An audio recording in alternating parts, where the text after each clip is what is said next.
Thank you everyone for joining us today. My name is Romain Nouzareth. I am the co-founder and CEO of SATO Technologies. Today we will present the vision we have for the development of the company in the next growth phase for us. And I'm joined with Kyle Appleby, who is our CFO for now more than 4 years, or since 2021. And we will go over our Q3 and first 9 months of financial results. The traditional slide about the forward-looking information. Of course, everything we are discussing here is related to how much money we can deploy, how the market will react, how the Bitcoin will be in the coming months and years, and also for AI and HPC, which is one of the first of the new focus that we have for the company. Everything is in motion as we speak. A quick update or reminder of who we are and our history and what we have done so far. So very quickly, we have been created in 2017. We are operating from the USA in New York, with operation in Canada, mainly in Quebec, where we operate a 20 megawatt data center for Bitcoin mining originally. That is 100% owned. We transform our own energy into computing power, and today we do it for self-mining of Bitcoin. We are also using one of the best energy source you can find on the market, which is hydro energy. Not only it's a green energy, it's not producing carbon or very low carbon emission, but it's also a very stable energy and a very well priced energy. We pay around 4.3 cents US per kilowatt hour, which is one of the best electricity price you can find in the market. And that's why we are able to pass the times related to different kind of cycle of the industry, mainly related to the price of the Bitcoin going up and down, the difficulty going up and sometimes down, but also the halving that just happened mainly in Q3, and we will discuss that later. One thing that is very important in the market for people like us is to be efficient. And efficiency is not about your electricity price, but it's also about how you're managing your data center and how do you make sure that you can be producing the most Bitcoin or the most computing power from the energy that we're receiving. And over the years, you can see that on the graph on the right side, we have always been ranked one of the most efficient Bitcoin miner in the world for all the Bitcoin publicly listed company. It's an important thing for us because this efficiency is key not only for Bitcoin mining, but also for AI and HPC. We have now more than 8 years of operational expertise in data center management and operation, and this is what we intend to use to go to the next phase of growth for our company.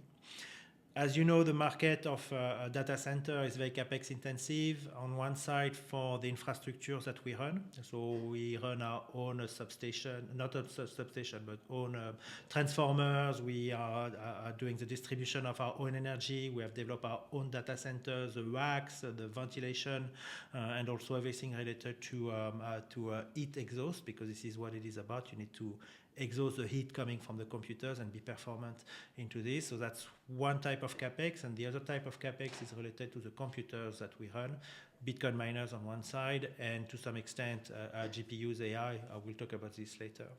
And in order to be efficient also in the way we are managing this, we have decided to get listed in 2021 in order to follow the steps of other Bitcoin miners who are publicly listed and who are very successful today on the market. And we think it's the right way for us to be able to raise capital at scale, and also to be accessing debt financial instruments, mainly for the long-term infrastructures that we are building. We are here for the long term. Myself, I'm an entrepreneur since 1995. I'm here for the long run.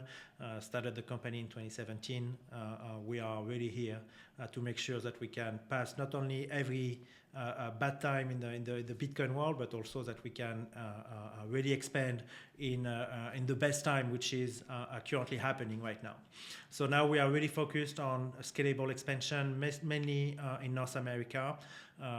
Canada is, of course, on our roadmap, but mainly the US is where we want to focus. We are looking at different kind of options from 12 megawatt to 200 megawatt operations. We will see what makes sense for us and our shareholders in the coming weeks and months.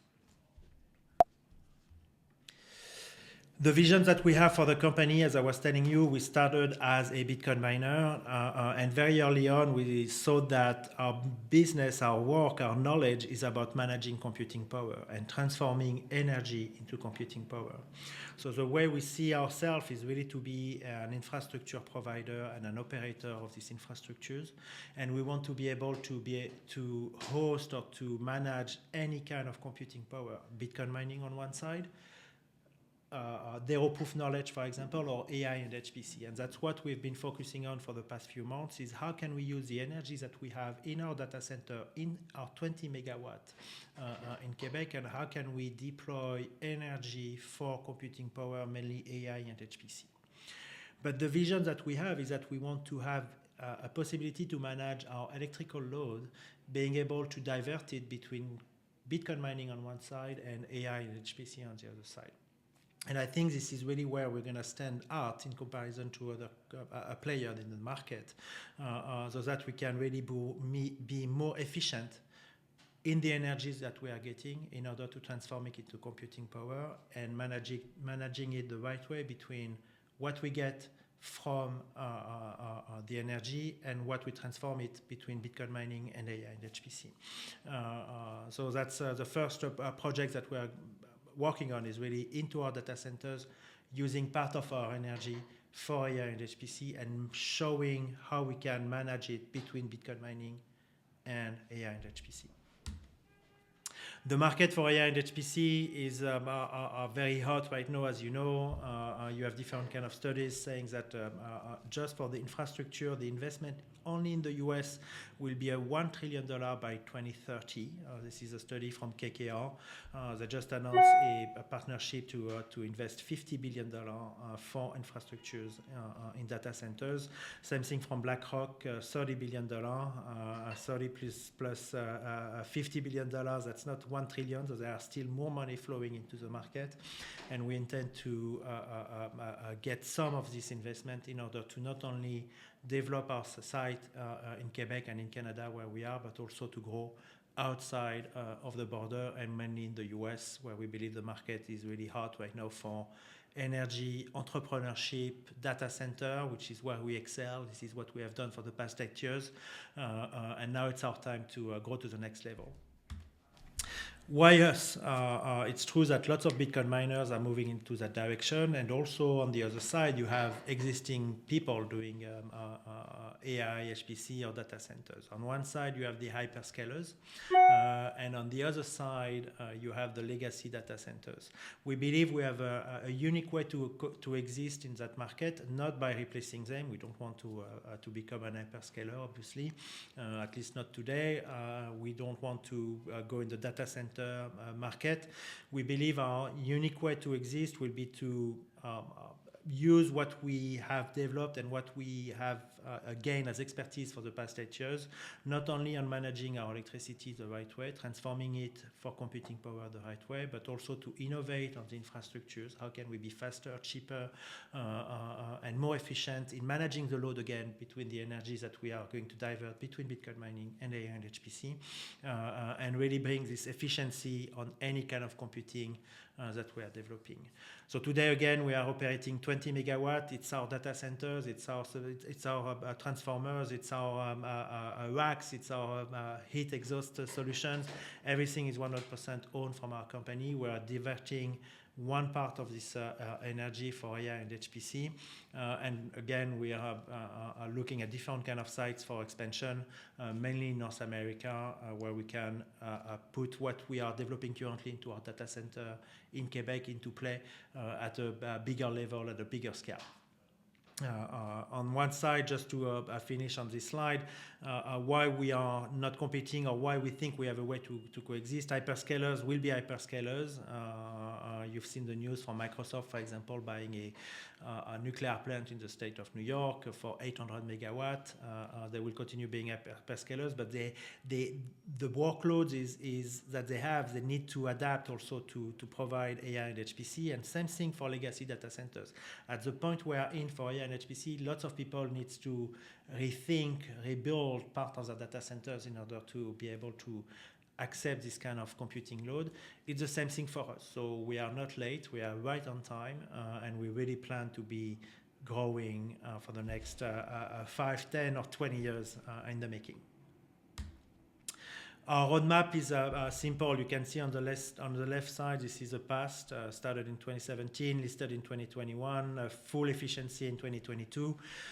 A few weeks ago, we announced more precisely our vision on AI and HPC and how we will combine it with Bitcoin mining. This is really in the making. We start right now. We are in the planification phase for the first clusters that we will develop into our data center in Quebec. The idea being that we will be able to scale it in 25 and 26. We want to find new sites again from 12 megawatt to 200 megawatt. That's the kind of like deals that we are looking at right now. Nothing has been announced, and we haven't raised the money to do that, obviously. So again, very forward-looking information. Like you could imagine, a potential US listing could be interesting for a company like us because we will need to deploy capital at scale and get access to more debt, financing instruments. Other Bitcoin miners have done it before us.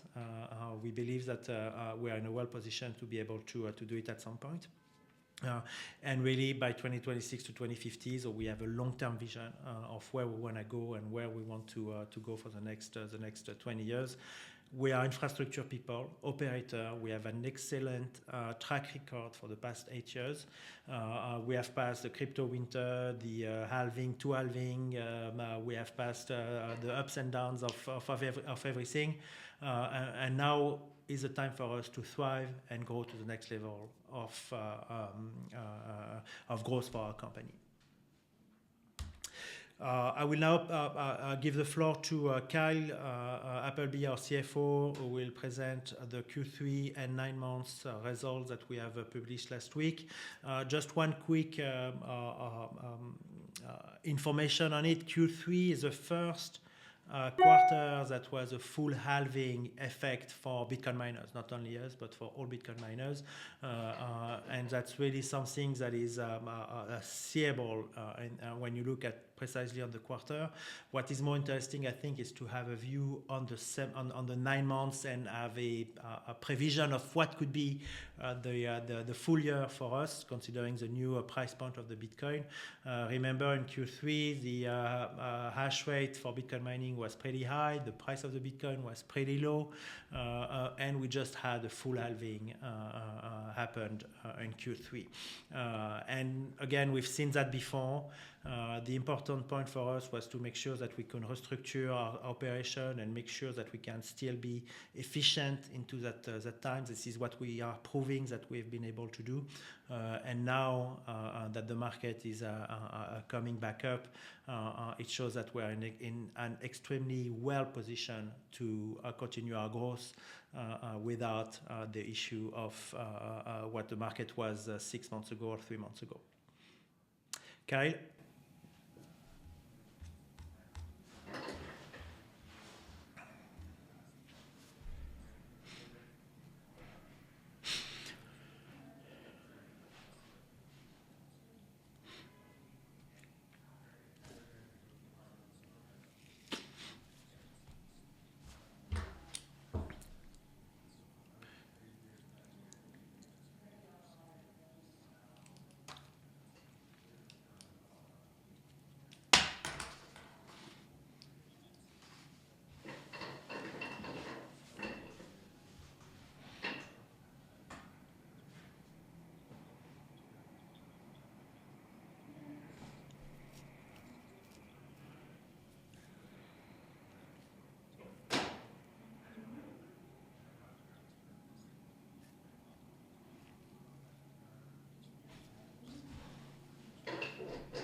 Thank you, Kyle.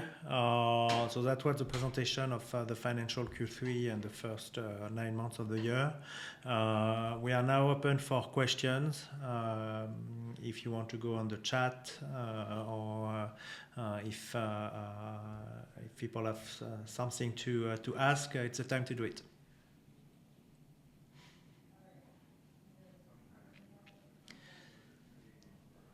I will wait a few more minutes if someone is typing. Again, it's a very exciting time for us. The market was very difficult for Bitcoin miners post-halving. We are in a completely different environment now and showing that we can thrive in difficult situation makes us even stronger for when the market is now in a bull market. All right, I got a question from Kevin offering, please offer a view of profitability for the month of October given the hash price increase. Kyle, do you want to take this one?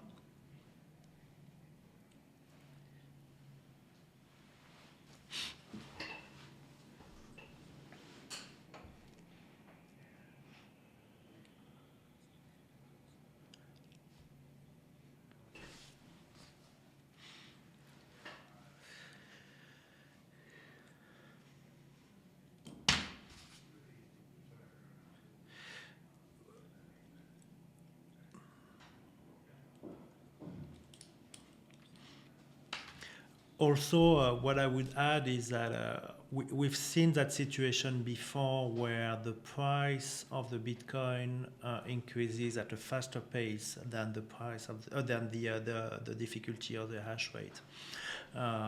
And that's where the Bitcoin miners like us make the most profit and the most revenues. And I think it's behind us. It's coming. The hash rate, as you know, has been growing very, very highly recently, and it's still continuing. But I believe, it's my belief, that it will plateau in some ways. It will not grow as exponentially as it was before, while at the same time the price of the Bitcoin will. And in that case, this is where the Bitcoin miners are the most profitable again, because the price of the Bitcoin goes high like this, the hash rate goes like that, and then everything in between is pure profit for us. However, it's still difficult to know exactly what the price of the Bitcoin will be, and that's one of the questions actually we have, the prediction for the price of the Bitcoin. Honestly, if I knew, and if anyone knows, please let us know. We're saying like different kind of prediction, 125, 150, one by 2025. Some people plan like more than $1 million. It's difficult to know what's going to happen. What is interesting, I think, in the market is to see the trends coming from one side, countries such as America and the USA leading the way in terms of having a Bitcoin reserve is a huge news, and I think it could really push the price of the Bitcoin very, very high if it happens. On the same kind of like mentality, we see more and more companies adding Bitcoin on their treasury, following MicroStrategy. You have probably seen the presentation from Michael Saylor that he did to the board of Microsoft to explain to them why they should have Bitcoin on their treasury. And then we look at the success of MicroStrategy, you understand why companies such as Microsoft would want to do that.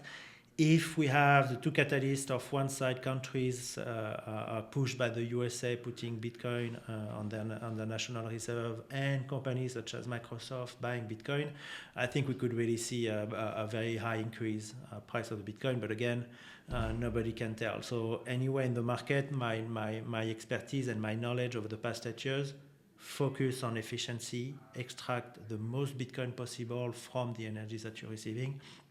This is the only way to manage a business, and whatever happens with the price of the Bitcoin is something that come after that. Then I have other question. Let me see. How are you seeing the market for facilities now that hash price has increased? It's a good question. It's always like when the market is in a bull cycle like we are today. Everything got more.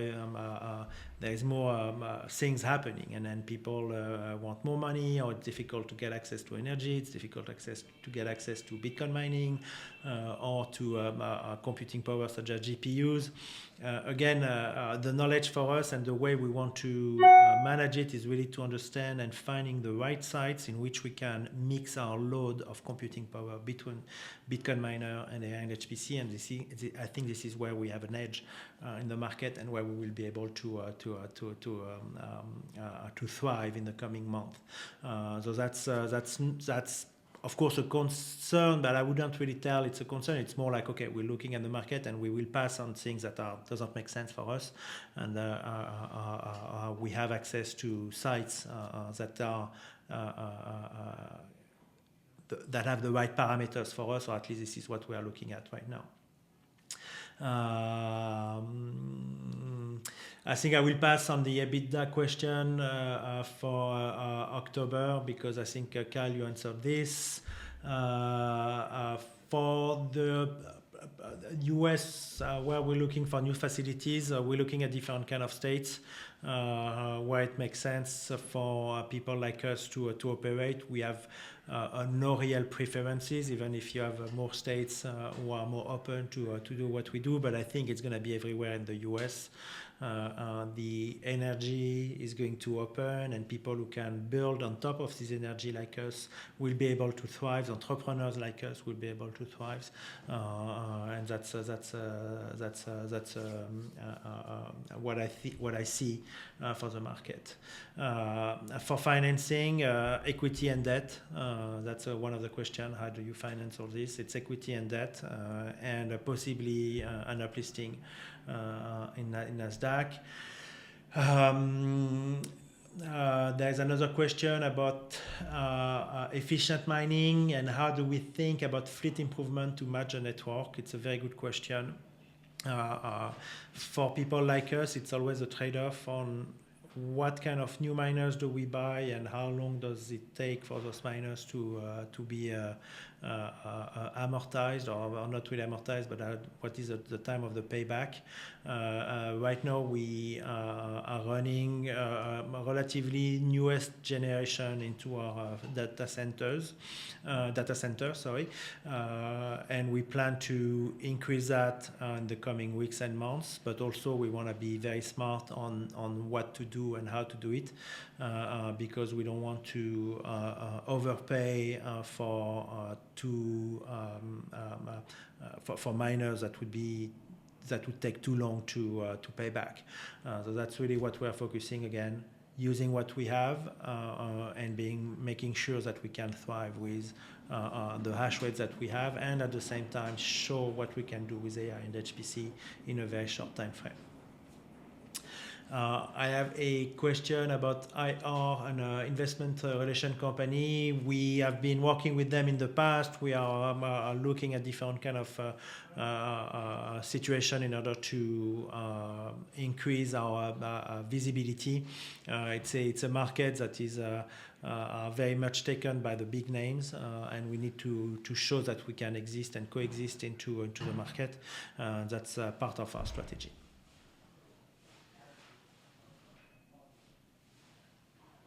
I think I've seen all of the questions. I will wait another few minutes if someone wants to add more things, and if not, we will stop this live cast.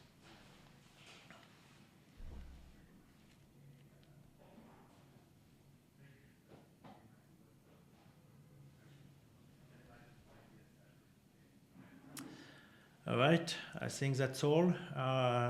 Thank you very much for attending. We are really excited to be here with you today, and more and more excited to show you what's coming for us. Have a good day. Bye-bye.